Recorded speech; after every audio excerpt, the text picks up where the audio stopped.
Muy buenos días para todos. Un saludo muy especial en nombre de la doctora Diana Alexandra Remolina Botía, presidenta del Consejo Superior de la Judicatura y de los demás magistrados que integran la corporación. Asimismo, un saludo muy especial en nombre de nuestra directora, la doctora Marilucero Novoa Moreno, directora de la Escuela Judicial Rodrigo Lara Bonilla. Sean todos bienvenidos a esta videoconferencia denominada Elementos para la implementación del enfoque diferencial en niños, niñas y adolescentes, que hace parte del ciclo de capacitaciones en protección de niños, niñas y adolescentes desde la interculturalidad. La protección de nuestros infantes es uno de los temas con mayor relevancia en nuestra actualidad, pues la diversidad étnica y cultural que cobija nuestro país se encuentra representada en los niños, niñas y adolescentes, quienes son el legado de nuestra cultura y sociedad. Por eso, y mucho más, son sujetos de esta especial protección que para ser efectiva requiere de un enfoque diferencial para cubrir las necesidades y garantías que deben primar en la defensa de sus derechos. Es así que es necesario saber identificar y analizar cuáles son los elementos para aplicar ese enfoque diferencial, pues de su correcto manejo dependerá la eficaz protección de sus derechos. El día de hoy tenemos el gusto de contar con la participación del doctor Gabriel David Liévano Gutiérrez, abogado y candidato magíster en Antropología Social de la Universidad Nacional de Colombia. Ha laborado como asesor en la Corporación Raíces Vivas y en la Comisión Nacional de Reparación y Reconciliación. Actualmente se desempeña como enlace con la Jurisdicción Especial Indígena en el Instituto Nacional de Medicina Legal y Ciencias Forenses. Tan pronto finalice la exposición, nuestro facilitador invitado el día de hoy dará respuesta a algunas de las preguntas formuladas a través del chat de participación. Las inquietudes técnicas que resulten sobre conexión, registro y evaluación serán atendidas por servidores de la Escuela Judicial. Bienvenido, doctor Gabriel David Liévano Gutiérrez. Es un gusto tenerlo con nosotros. Tiene el uso de la palabra. Muy buenos días. ¿Cómo están? Buenos días a todas y a todos.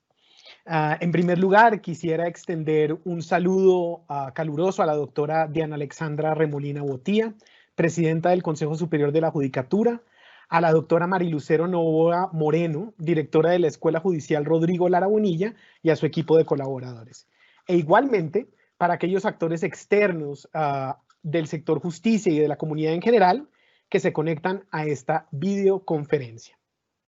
Hoy estaremos charlando en este ciclo de conferencias con respecto a qué es el enfoque diferencial étnico, cuáles son algunos de los elementos para su implementación desde las instituciones, cuáles son las problemáticas que giran en torno a esta aplicación desde la institucionalidad colombiana y algunos ejemplos hacia el final. Iremos a algunos ejemplos de cómo se lleva a cabo esta implementación en el caso específico de, digamos, violencias contra niños, niñas y adolescentes. Tendremos un casito al final conversadito. Bueno, a continuación haré uso de compartir pantalla para una presentación. Bueno, en primer lugar, mencionemos a qué se refiere este enfoque diferencial o esta construcción de esta adaptación de la institucionalidad con respecto a unos derechos específicos y a unas condiciones culturales que se manifiestan en los pueblos indígenas o, bueno, en nuestra condición de país pluriétnico y multicultural. Los derechos sociales y culturales, derechos de tercera generación, nos refieren a la comprensión de la alteridad, entiéndase la alteridad como la diferencia, por un lado, de qué se trata esto, y por el otro, cómo llevar esta comprensión al reconocimiento del sujeto y del colectivo específico. Entonces, algunos elementos de estos derechos sociales y culturales son, bueno, ¿qué son los derechos sociales y culturales? ¿Qué es la cultura? Esta debe ser considerada como el conjunto de rasgos distintivos, espirituales, materiales, intelectuales, afectivos, que caracterizan a una sociedad, a un grupo, a una comunidad. tiene elementos tanto individuales como colectivos. Y los estados deben prestar atención a estos derechos y protegerlos. Esa sería como el primer abrebocas que tendríamos con respecto a lo que estamos refiriéndonos en cuanto al enfoque diferencial étnico. Algunos hitos desde la normatividad colombiana e internacional que podríamos mencionar son pues, la Declaración de los Derechos de los Pueblos Indígenas, la Carta Política del país, de Colombia, de 1991, y la incorporación de el Acuerdo 169 de la OIT. Pero estos derechos sociales y culturales, ¿a quién se aplican y cómo podríamos ver cuál es el papel del Estado en su protección? ¿Sí? Esto como antesala a lo que sería la necesidad de la construcción de un enfoque diferencial. Bueno, en el 2008 la Cumbre Judicial Iberoamericana suscribió las 100 reglas de Brasilia sobre el acceso a la justicia. Estas reglas deben ser leídas en el contexto de 3 avances importantes en materia de derechos humanos. Hay 3 elementos que transforman, en cierto sentido, el papel del Estado con respecto a la exigibilidad de derechos, tanto de primera, segunda como de tercera generación. El primero consiste en el reconocimiento de que el derecho al respeto, de que debe haber un respeto y unas garantías a un debido proceso. El segundo avance, que es muy importante y es del que trataremos con respecto al enfoque diferencial, consiste en la aplicación concreta al derecho de acceso a la justicia de la existencia de obligaciones positivas del Estado en materia de derechos humanos. ¿Destinadas a qué? A remover aquellas barreras y obstáculos de orden jurídico, social, económico y cultural que dificultan o impiden el pleno ejercicio de los derechos. ¿Sí? Se transforma en cierto sentido el papel del Estado en cuanto a la provisión de bienes y servicios. Ya no es la protección de un derecho negativo, como por ejemplo el derecho a la vida, se asegura evitando la muerte, generando bienes y servicios que puedan protegerla. Este segundo avance, este desarrollo, plantea obligaciones positivas. No es suficiente proteger de manera negativa el derecho, sino ofrecer condiciones específicas para la exigibilidad del derecho a partir del reconocimiento de qué. Y ese sería el tercer avance. Y es que existen grupos vulnerables, grupos específicos para los cuales el acceso a la justicia ha sido problemático a partir de elementos históricos, discriminación, elementos estructurales, etc.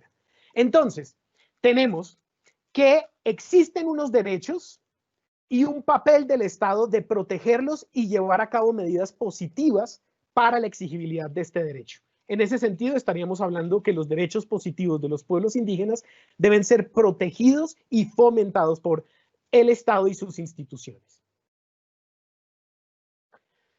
En una entrevista que le hice a un líder indígena, le pregunté a qué se refería a este derecho, los derechos culturales y sociales, en qué consistían, si los podía resumir.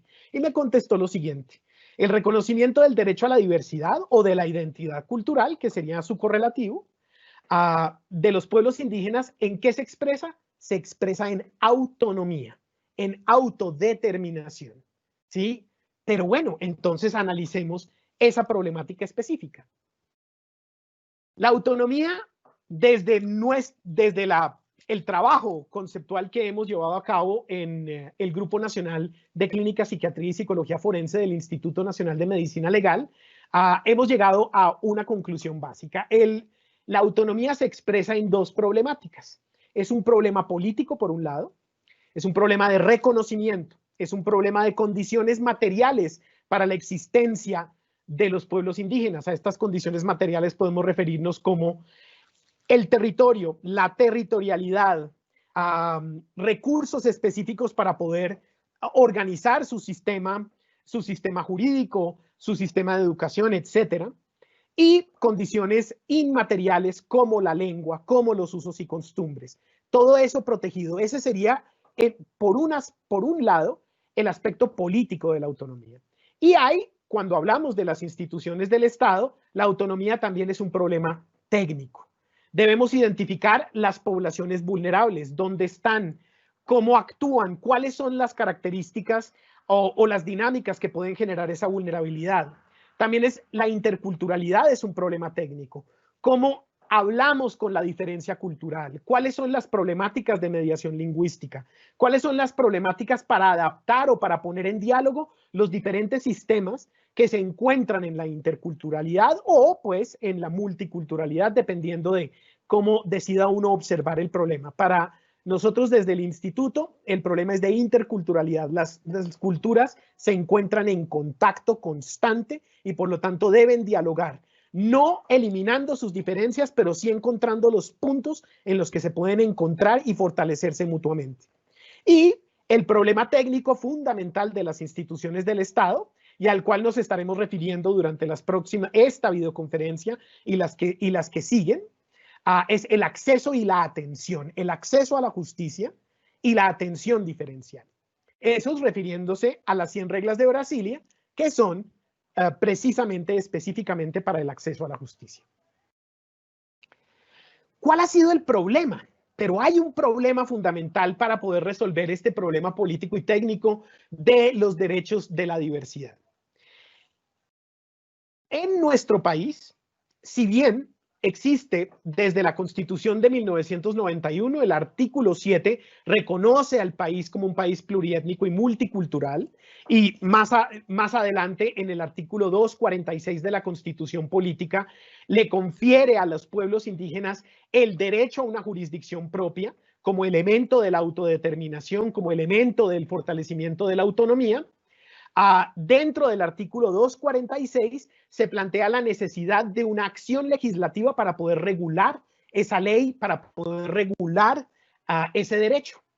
A 29 años de la promulgación de nuestra Constitución, esa ley no se ha dado.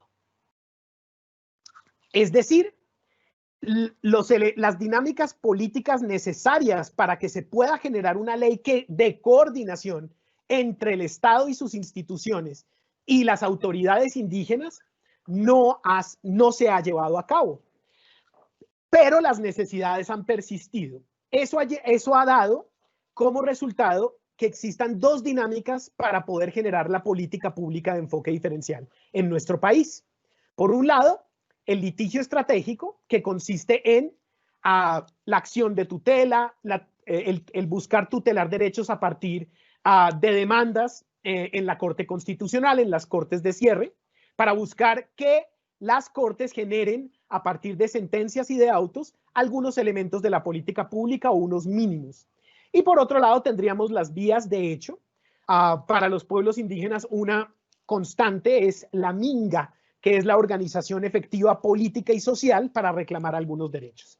Estos dos elementos, mezclados con los de la inacción legislativa, son los que en nuestro país han dado la batuta, la punta, para poder generar las políticas públicas con enfoque diferencial. Y eso va a generar algunas problemáticas específicas. Podemos ver que a partir de esos dos elementos, el litigio estratégico y las vías de hecho, tenemos una nutrida jurisprudencia que busca tutelar los derechos de los pueblos indígenas, explicar cuál es su alcance, determinar cuáles son las dinámicas en las que se encuentran. Y tenemos también, a partir de esas vías de presión, decretos ley, como el decreto 1953 del 2014, en el cual se busca suplir la falta de la ley de coordinación a través de un decreto ley en el cual a las instituciones se les descarga la problemática de ofrecer estos servicios y de garantizar el derecho de los pueblos indígenas a su propia jurisdicción. Como podemos ver, dejémoslo aquí anteriormente, esta construcción de política pública, si bien ha sido la única forma hasta ahora para que los pueblos indígenas puedan lograr el reconocimiento de sus derechos, es una política pública bastante compleja. Recordemos, con muchas fallas, recordemos que se habló del tema de la autonomía como un problema político y un problema técnico. Las instituciones debemos asumir la problemática técnica para ofertar servicios, capacitarnos, coordinar con las instituciones de los pueblos indígenas y ofrecer un servicio culturalmente sensible y que pueda lograr la exigibilidad de derechos. Pero ante la falta de la acción legislativa, el problema político también ha sido descargado sobre las instituciones. Entonces tenemos unas políticas públicas que, si bien nos orientan en ciertas vías y nos generan unos mínimos de atención, es una política pública con problemáticas de financiación. Las sentencias no vienen con su financiación.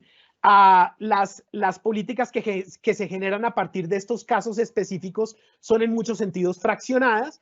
Y reitero, la problemática política de la autonomía no se resuelve y debe ser resuelta al momento por las instituciones. Miremos entonces cómo, en este caso, el Instituto Nacional de Medicina Legal, en coordinación con otras instituciones que también harán presencia en estas videoconferencias, miremos a ver cómo busca cumplirse la sentencia y cómo buscamos resolver esta problemática de la política pública. Bueno, el enfoque diferencial. Esa es la primera respuesta para poder generar una política pública desde la institucionalidad. ¿Qué es el enfoque diferencial? ¿Qué es y para qué sirve? ¿Vale? Es un método de análisis, por un lado. O sea, es una forma de observar la realidad. Es una forma crítica de observar la realidad que deben implementar las instituciones para observar las problemáticas de los pueblos indígenas. No solamente de los pueblos indígenas en general, sino desde sus propias estructuras y desde la interseccionalidad.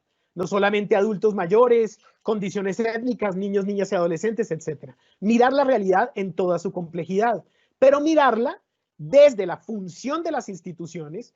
Las instituciones no podemos resolver el problema amplio del reconocimiento político, lo debemos hacer circunscritos en nuestras funciones y en nuestra misionalidad. Esa es una falla, pero es en este momento lo que tendríamos. Entonces, cada institución debe observar cuáles son las problemáticas de acceso, de atención, cómo puede aportar al derecho y a las dinámicas de los pueblos indígenas, pero no se puede quedar ahí. El enfoque diferencial también es una guía para la acción. Debemos transformar la cultura institucional, la realidad institucional, a partir de ese análisis crítico de la realidad, para poder adecuar y brindar una atención y una protección a los derechos de estas poblaciones específicas. ¿Para qué sirve? Sirve para visibilizar, evidenciar, señalar, mostrar y transformar. ¿Sí? ¿Visibilizar qué? Las condiciones de violencia, dinámicas de discriminación, etcétera. Evidenciar la ausencia de políticas públicas con enfoque de derechos y enfoque diferencial, como lo que estoy mencionándoles en este momento, o que las políticas públicas tienen unas debilidades estructurales grandes. Señalar las dificultades y resistencias que hacen que subsista la discriminación y las asimetrías en nuestra sociedad que generan la vulnerabilidad de estas poblaciones.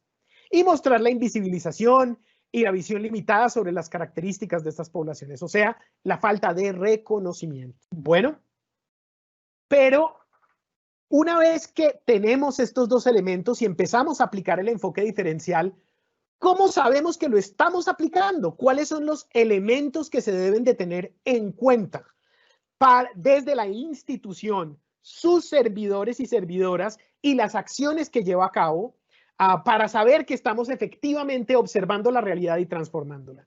Desde nuestra práctica en el Instituto Nacional, llegamos a la conclusión de que era necesario la transversalización del enfoque diferencial.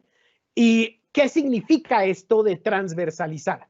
Transversalizar es llevar estos elementos problemáticos desde la identificación que hace el enfoque diferencial y las necesidades de transformación a todos los elementos de la institución, a todas las áreas de la institución. No es suficiente aplicarlo, por ejemplo, desde la prestación de servicios específica o desde atención a los usuarios y usuarias. Es necesario llevarlo desde los elementos de planeación estratégica para que sean políticas institucionales que tengan financiación, que se puedan articular al objetivo institucional y que tengan una proyección y una sostenibilidad. Ahora bien, ya sabemos que debemos transversalizar, pero ¿cómo sabemos que estamos transversalizando? Bueno, estos 4 criterios son los que desarrolló el grupo junto con el cual trabajo para poder hacerle una lista de chequeo de si estamos transversalizando de manera adecuada. El primero es acceso. El servicio forense o el servicio de una institución no importa cuánto haya incorporado los elementos de la diversidad, de la alteridad y de los enfoques étnico y de derechos, si no hay acceso a los servicios de la institución. Entonces, las estrategias que desarrollemos deben propugnar por mejorar el acceso de estas poblaciones. Eso tiene que ver con elementos desde la distancia, la capacidad institucional, o sea, está la institución en el territorio, tienen acceso las personas a los servicios de la institución, conocen los servicios de la institución y la forma en la que se pueden incorporar a los procesos propios o a los procesos de justicia ordinaria. Todos esos elementos existen mediadores interculturales, existen elementos de mediación lingüística. En nuestro país hay más de 108 pueblos indígenas y por lo menos 80 lenguas indígenas. Si hacemos una transversalización desde el género, podemos ver que una proporción mayor de mujeres habla específicamente su idioma, la lengua propia. Entonces, si vamos a asegurar un acceso, debemos tener unos elementos de mediación lingüística. Entonces, el elemento de acceso es fundamental. Pero una vez se logra o se disminuyen las barreras de acceso, ciertamente las dificultades de capacidad institucional de nuestro país y todo, pues algunas barreras van a persistir o se van a ir disminuyendo en el largo plazo o en el mediano plazo. Pero una vez se logra el acceso, disminuir estas barreras de acceso, no es suficiente. Debemos brindar una atención diferencial. Y esta atención debe ser culturalmente sensible, que valore el contexto social y cultural y religioso de los individuos, comunidades y poblaciones. Para eso debemos hacer acciones de capacitación y de coordinación, tanto internas como externas. Debemos entender la diversidad, pero también a entender cuáles son esas necesidades necesidades o elementos que pueden erigirse como una barrera si no entendemos la diversidad cultural y elementos, por ejemplo, como el pudor sexual en temas de valoración clínica de violencias de género, por ejemplo. Hemos llevado a cabo con el Instituto mediación con organizaciones de mujeres indígenas, con las áreas de mujer, familia y generación de las organizaciones de los pueblos indígenas para poder afinar nuestros elementos de atención de manera que no generen impacto. Aquí el concepto de acción sin daño es fundamental. Y acción sin daño no es suficiente solito. Acción sin daño en clave intercultural. ¿Qué significa eso? No solamente estamos buscando desde la forma tradicional del juramento hipocrático no causar daño, sino entender que para no causar este daño debemos también fortalecer la cultura propia, buscar formas en las que esta cultura y estas instituciones propias sean reconocidas como una forma de fortalecer y de reparar a las víctimas indígenas. Bueno, pero dependiendo, y estas últimas dos sí serían ya específicamente preocupaciones de una institución como la que represento, que son, bueno, nuestra función, nuestro objetivo de existir en el marco del sector justicia es el auxilio técnico y científico a la administración de justicia. Entonces, si vamos a ofrecer este apoyo, este auxilio a la justicia debe incorporar el contexto diferencial de los pueblos indígenas, debe incorporar cuáles son estas condiciones culturales, cómo funcionan, cuáles son estas dinámicas, de manera que si se está llevando a cabo, por ejemplo, una investigación al interior de un pueblo indígena o sobre un sujeto indígena o daños y perjuicios que se hayan llevado, de los que sean víctimas una población indígena, un informe pericial, por ejemplo, que se ha construido desde el Instituto Nacional de Medicina Legal, debe contextualizar esa realidad. El informe pericial no puede limitarse a la aplicación de una técnica, ¿sí?, para responder una pregunta. Debe aplicar esa técnica y circunscribirla en la realidad social en la que se está llevando a cabo la controversia.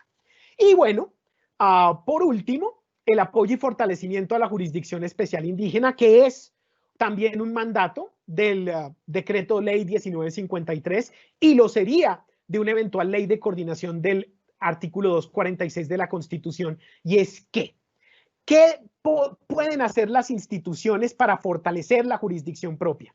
Este elemento es uno de los más políticos porque se expresa en la autonomía y es uno de los más complejos cuando se le exige a una institución que pues no está especializada en ese tema de lo político. Entonces hemos tenido que generar elementos de acceso a las autoridades a nuestros servicios, capacitación en cuanto a esos servicios y en qué le puede servir a las autoridades indígenas, pero siempre teniendo en cuenta que la apropiación de técnicas, servicios y elementos como estos generan transformaciones y que las autoridades propias deben ser conscientes de que hay ventajas y desventajas a esta incorporación del accionar de las instituciones, por lo menos de instituciones que aplican una forma de conocimiento, digámoslo, una ideología y una cosmología específica, que es la del pensamiento científico del siglo XVII, y como que inicia en el siglo XVII y se desarrolla en los siglos posteriores, y cómo entra en contacto y puede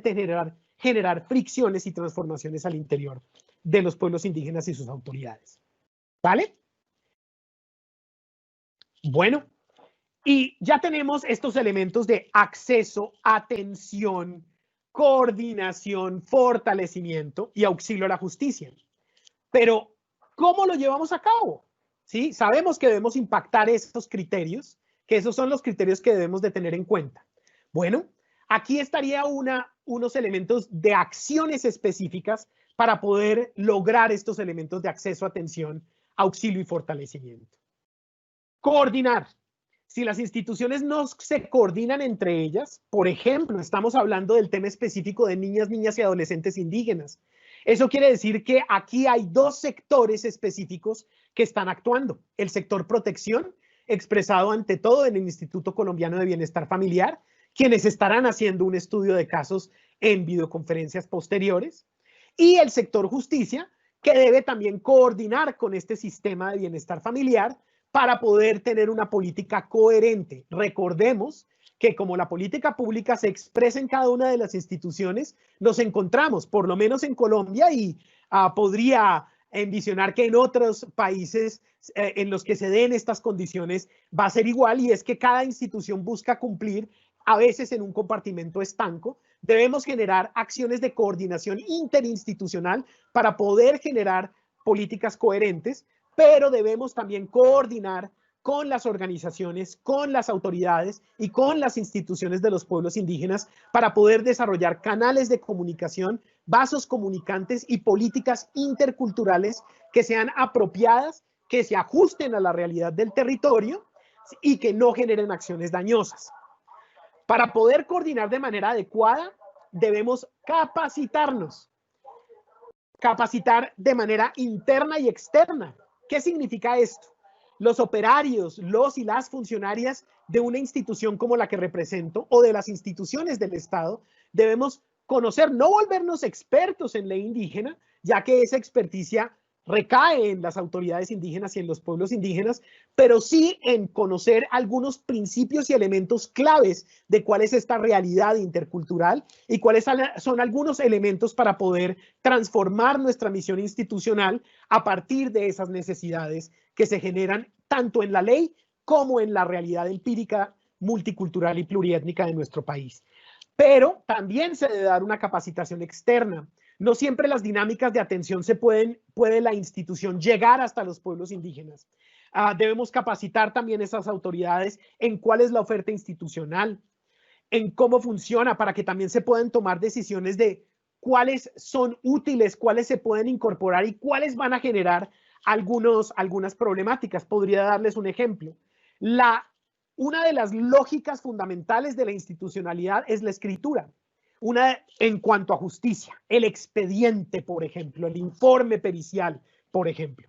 Y una de las dinámicas en justicia fundamentales de los pueblos indígenas es la oralidad. ¿Por qué? Porque el ejercicio de justicia es un ejercicio comunitario, no un ejercicio especializado.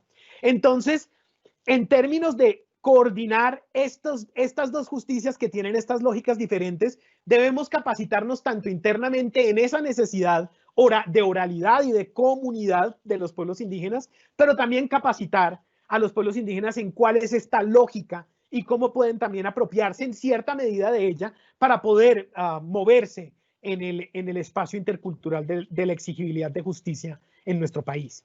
Debemos generar políticas para registrar los fenómenos de violencia, los elementos de las culturales, los pueblos indígenas, mejor dicho, la construcción de información estadística, la construcción de información especializada, registrar e incluir en los sistemas de información cuáles son las problemáticas a las que se enfrentan, tanto de violencia como de otras dinámicas, pero digamos que para nuestra institución más que todo es las dinámicas de violencia y los tipos penales, tanto propios como de la jurisdicción ordinaria, y registrarlos de manera que se pueda nutrir la información para la construcción de una política pública cada vez más ajustada a las realidades del territorio. Es decir, unificar nuestro conocimiento, que sería pues el último punto, que es gestionar de manera adecuada ese conocimiento que estamos adquiriendo las instituciones al aplicar el enfoque diferencial. Compartirlo con las demás instituciones, compartirlo con la sociedad civil en general, como una forma de generar buenas prácticas que puedan generar un ciclo, ¿sí? Un reforzamiento, una sinergia para generar una política pública adecuada. Bueno, ahora, y creo que estoy bien de tiempito, podríamos mencionar entonces algunos de los elementos ya prácticos que ha llevado a cabo el Instituto Nacional de Medicina Legal, primero de manera general, y luego haré pues una discusión corta de un caso que, como se encuentra abierto, pues no hay, omitiré algunos elementos de información, pero que sí tiene que ver específicamente con nuestras acciones en el tema de derechos de niños, niñas y adolescentes indígenas. Por un lado, bueno, podemos ver cómo en elementos de capacitación hemos incluido módulos específicos de violencias basadas en género a nuestros servidores y servidoras. En el módulo 2 que se plantea ahí, en el curso, abordamos prácticas y violencias específicas que se pueden manifestar contra niños, niñas y adolescentes, en especial niñas y adolescentes indígenas, como por ejemplo, lo que ya podríamos llamar violencia en nombre de la tradición o prácticas tradicionales perjudiciales. El tema por acá de la ablación genital femenina en algunos de los pueblos indígenas que están presentes en el territorio es algo que impacta específicamente tanto por sexo como por edad a las niñas indígenas. Entonces hacemos un abordaje tanto desde la clínica forense como desde la etnografía, cuáles son las motivaciones de la práctica, cuáles son las dinámicas de la práctica y cuáles son las perspectivas para su eliminación, transformación o erradicación. Hemos construido un documento de recomendaciones específicas para la atención a personas indígenas, desagregado por género y también por ciclo vital, que es uno de los enfoques diferenciales, ¿no? No es lo mismo ser una niña indígena que un anciano indígena. No es la misma posición dentro de la comunidad. Se pueden generar impactos diferenciales dependiendo de si la violencia se expresó en uno o en otro, etcétera. Llevar a cabo elementos de asistencia técnica cuando hayan controversias que involucren a pueblos indígenas. Procesos de consulta y participación constantes con las organizaciones indígenas y sus autoridades para poder modificar, flexibilizar procesos. Boletines epidemiológicos, como les mencionaba, inscribir, registrar la información y publicarla y analizarla de manera que no solamente las instituciones del Estado, sino buscar formas específicas en las que las autoridades puedan acceder también a esta información para que puedan generar, en el marco de la autonomía y de la autodeterminación, políticas públicas propias. En ese sentido, podría dar un avance de que al incluir variables étnicas, no solamente pertenece usted sí o no a un pueblo indígena, sino a cuál pertenece y dónde está el territorio, nos ha permitido eliminar algunos mitos tanto al interior de los pueblos indígenas como al exterior, por ejemplo, que la violencia sexual era ante todo un fenómeno externo, que traían externamente personas que no hacían parte de la comunidad. Desde finales del 2019, cuando incorporamos principios del 2019, cuando incorporamos estas variables diferenciadas para poder registrar las violencias, pudimos generar una curva estadística que nos permite asegurar, obviamente con las problemáticas de acceso, todavía no a nivel macro del país tenemos mejor información estadística de algunos pueblos que de otros, ciertamente la diversidad también plantea esa problemática, pero hemos podido llegar a la conclusión de que en casi el 80% de los casos que estamos hablando de violencia intrafamiliar o de violencia sexual, la víctima refiere que la persona pertenece a la comunidad o pertenece a la familia extensa o familia nuclear. Entonces, el poder llevar esta información a las autoridades indígenas, que ya lo hemos podido hacer en unas 2 o 3 ocasiones a diferentes pueblos, les permite apropiarse de una información y de la problemática, ya como una problemática que ya sea de afuera o no, está instalada dentro de la comunidad y que por lo tanto las autoridades deben proteger a sus niños y a sus niñas a partir de la construcción de una política pública pertinente, sea la transformación de las normas internas, sea generar planes de salvaguarda, sea solicitar apoyo técnico a las instituciones del Estado. Todos estos elementos están disponibles, con la diferencia que plantea nuevamente la diversidad, no solamente cultural, sino territorial de nuestro país y económica y de acceso a servicios, pero hay diferentes opciones para que los pueblos indígenas en el marco de su autonomía puedan aplicar también y generar una política pública propia. Bueno, antes de muchas gracias, quería referir entonces a un caso específico de cómo hemos aplicado nuestras recomendaciones en un caso de violencia sexual a mediados de este año de una niña indígena. Bueno, empezaré por comentar el caso. Recibimos desde el Instituto Nacional de Medicina Legal la solicitud de un informe pericial, o sea, de una valoración en psicología y psiquiatría forense de una niña indígena quien había sido víctima de violencia sexual múltiple por parte, se supone, los acusados eran miembros de las fuerzas militares. Esto plantea pues la problemática. Normalmente lo que llevaría a cabo el instituto es desplazamiento al territorio de 1 o 2 profesionales en psiquiatría y psicología, llevaría a cabo una entrevista forense bajo la cual puede determinar unos daños específicos según elementos disciplinares de nuestra sociedad, como sería el DSM-9, que es el que habla de patologías en psicología, o elementos, por ejemplo, de valoración psicosocial, teniendo en cuenta individuo, contexto social, para mirar daños psicosociales por la violencia de la que fue víctima la persona. Pero como ya somos conscientes de que estamos aquí frente a una problemática que está transversalizada, que está atravesada por la diversidad cultural, fue un equipo interdisciplinario que incluyó un antropólogo y que incluyó una trabajadora social, no solamente para llevar a cabo la valoración. Recordemos nuestros elementos de acceso, fortalecimiento, apoyo y auxilio a la justicia. Entonces, hablemos de acceso. Lo primero que buscamos fue entender si esta víctima requería de un traductor o una traductora, con las problemáticas que esto genera, porque la comunidad a la que nos estamos refiriendo es una comunidad muy pequeña y no teníamos muchos lugares de donde buscar una persona que pudiera llevar a cabo la traducción. Uno debe tener en cuenta cuando busca traductores o mediadores interculturales que el solicitar una persona al interior de la comunidad puede generar procesos de estigmatización. La reserva, por ejemplo, de la entrevista forense o de las entrevistas que se lleven a cabo en problemáticas de justicia, pues no se puede asegurar porque esta persona pertenece a la comunidad, no tiene por qué seguir estos elementos. Como refiero, algunos hechos de victimización pueden generar estigmatización al interior de la comunidad para la víctima.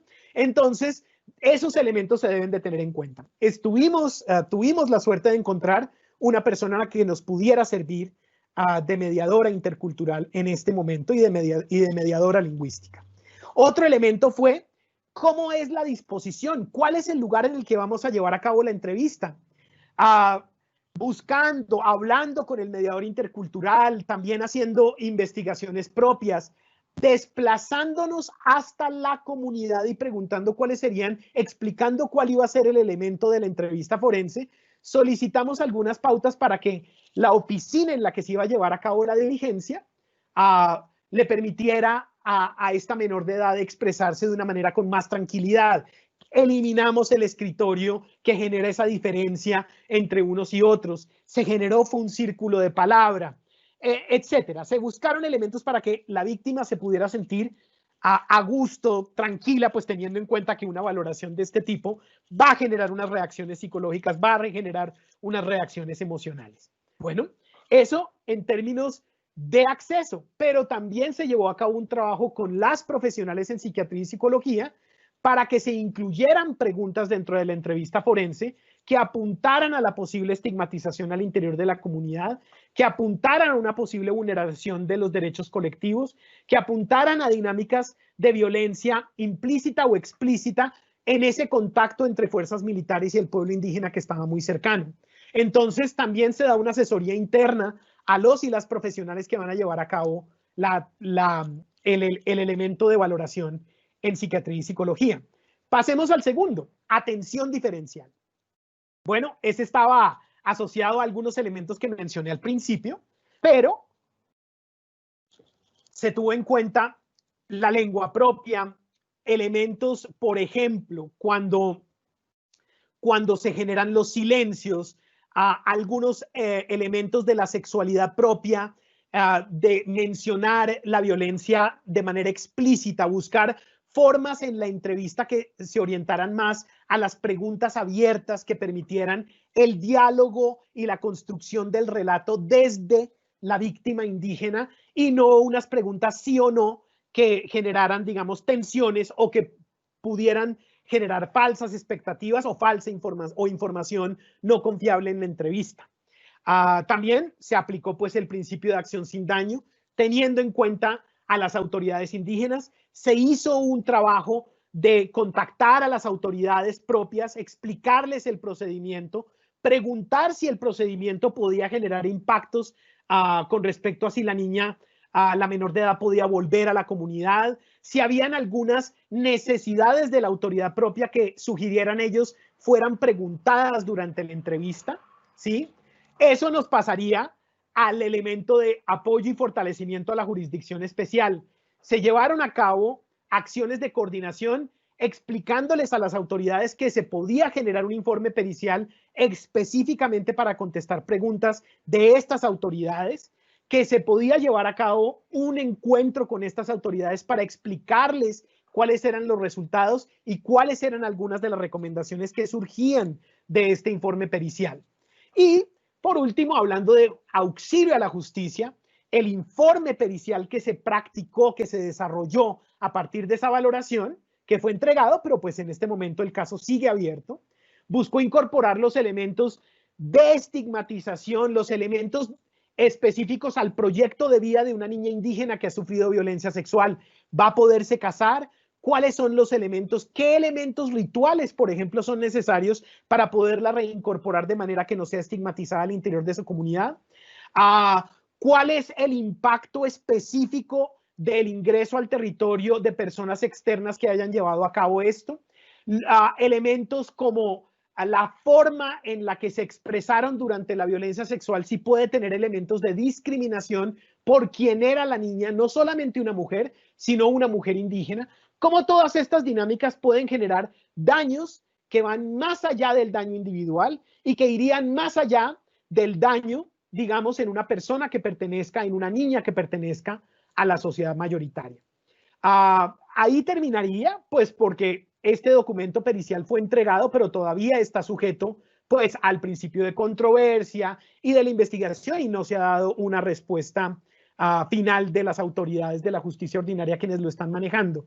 Pero digamos, ahí podríamos ejemplificar cómo una institución como Medicina Legal el Instituto Nacional de Medicina Legal y Ciencias Forenses, busca desde los criterios que generó y de su visión de los elementos críticos del enfoque diferencial, busca transformar el servicio pericial, es decir, el servicio bajo el cual auxilia a la justicia en contestar algunas preguntas como ¿qué sucedió?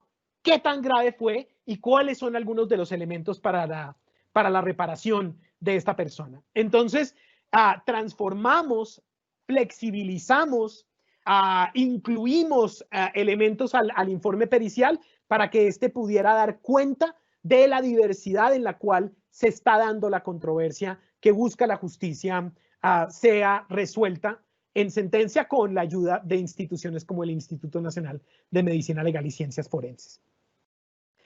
Con eso, agradecería mucho a todas, a todos el tiempo que me dieron y le daría la palabra a la doctora Mónica para preguntas y comentarios. Antes de esto, querría dejar unas dos conclusiones específicas con respecto a lo que hemos visto hoy.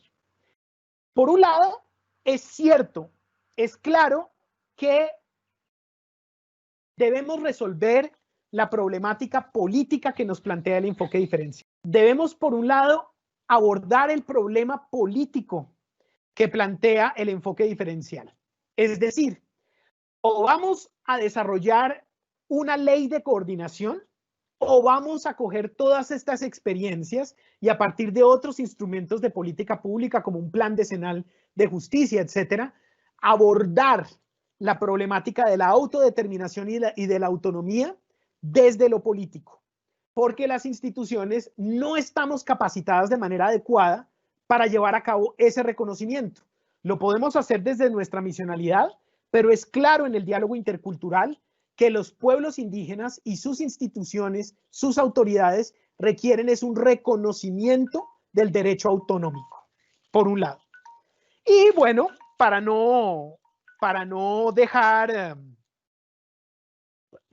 digamos, un tono pesimista, mientras tanto, la exigibilidad de derechos de los pueblos indígenas es posible desde las instituciones, desde el trabajo que se están llevando a cabo, y esto podría ser replicable a otras sociedades y a otros contextos nacionales que tengan esta problemática.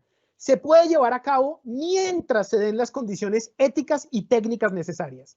Esto se debe entender como un presupuesto específico, sea género sensible a la diversidad cultural. ¿Para qué? Para poder generar contratación, para poder generar procesos de capacitación, para poder generar conocimiento que pueda servir a estos elementos. Las condiciones éticas, capacitación, contratación de funcionarias que sean conscientes de estas necesidades y de estas dinámicas que se dan. La coordinación interinstitucional es fundamental.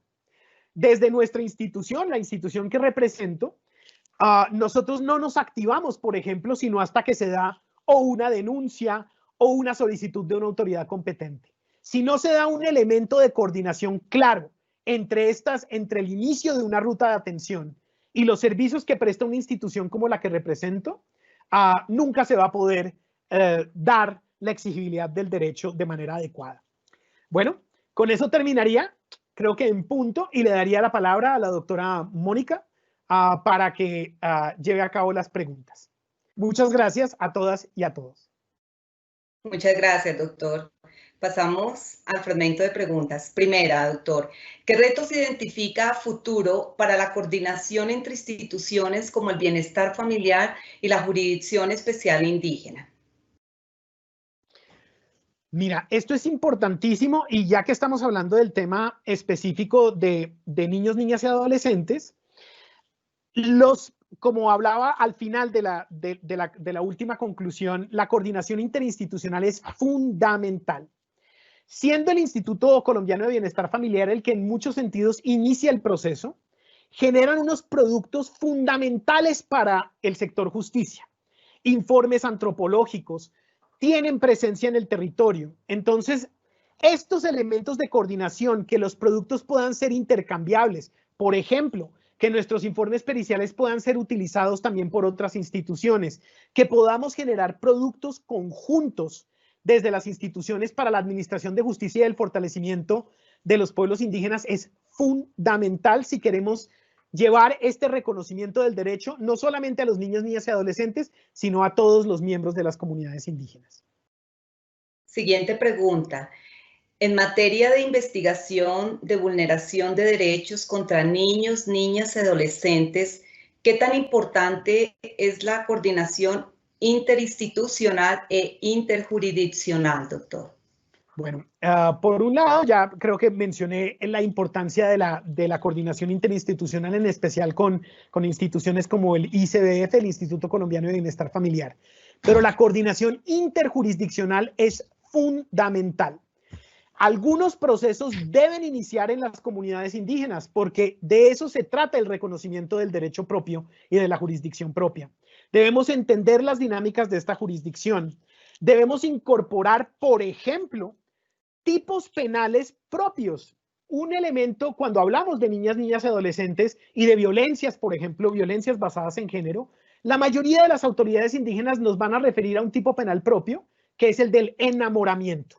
Y es cuando alguien externo enamora a una niña, la puede dejar embarazada y luego se va. Eso genera unos impactos dentro de la comunidad impresionantes, no solamente para la niña, sino para toda la comunidad. Desde el diálogo interjurisdiccional debemos saber incorporar estos elementos y darles respuesta como un elemento del fortalecimiento y del apoyo a la justicia propia. Pero también debemos llevar a cabo trabajo específico, construir cuerpos conceptuales interculturales para poder abordar problemáticas como los de las prácticas tradicionales perjudiciales, que incluiría elementos como la práctica de la ablación genital femenina, el matrimonio a temprana edad, el embarazo a temprana edad, estos elementos para poder auxiliar, no imponer la transformación cultural, sino auxiliar desde el diálogo intercultural a las dinámicas de transformación de algunas de estas prácticas, que tienen un significado espiritual específico, pero desde el conocimiento de las instituciones de la sociedad mayoritaria, podemos ejemplificar y explicitar cómo estos pueden generar un impacto específico sobre la salud y los derechos sexuales y reproductivos de las niñas y de las mujeres indígenas. Gracias. Gracias, doctor. Un agradecimiento de nuevo al doctor Gabriel David Liévano Gutiérrez por su clara, didáctica y precisa explicación para abordar esta importante temática, más aún cuando en Colombia se le ha reconocido como el segundo país en donde el continente de América con el mayor número de pueblos indígenas en su territorio. Es así que es necesario reconocer los elementos funcionales de este enfoque diferencial en la protección de la niñez indígena, que debe responder a una visión pluricultural en donde el derecho nacional e internacional deben garantizar y proteger el principio del interés superior del niño frente a cualquier afectación que atente contra su integridad. De nuevo, doctor, muchísimas gracias. Asimismo, gracias a los servidores y servidoras judiciales y a todas las personas que actúan en el sector justicia que se han conectado a esta videoconferencia virtual. Asimismo, los invitamos a que nos sigan a través de las redes sociales como Facebook, Instagram, Twitter y YouTube, en donde podrán encontrar más información sobre nuestras videoconferencias y noticias de interés. Muchas gracias por su participación. Feliz resto de día.